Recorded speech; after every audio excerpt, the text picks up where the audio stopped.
If the public distrusts business, who do they trust? In the U.S., it's not government. It's less so media.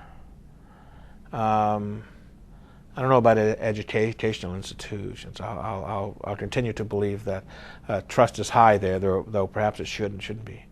And people trust institutions that mediate between them and business. So they trust institutions that give them information that they perceive businesses won't give them. In today's world, it's what Europeans would call civil society. It's NGOs. It's groups that literally aren't customers, suppliers, employees, communities, and financiers, but it's groups that affect those. It's maybe it's Greenpeace, maybe it's the Environmental Defense Fund, maybe it's a public interest group on nutrition information. Those groups have built trust in a kind of direct way with their constituents. And so one of the challenges for business is how do they respond to those groups, how do they deal with those groups, the way I like to call it, how they engage those stakeholders on an ongoing basis so that they can rebuild, so that they can build trust with those.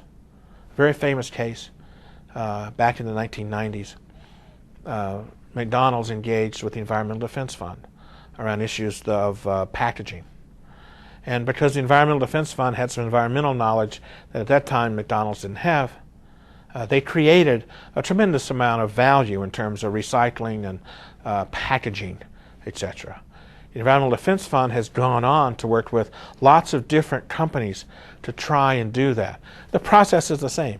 It's engaging stakeholders to create value. When that happens, trust emerges. It's not something that you could have an advertising campaign to build public trust. You've got to engage stakeholder by stakeholder, issue by issue. And there are lots of companies out doing that now.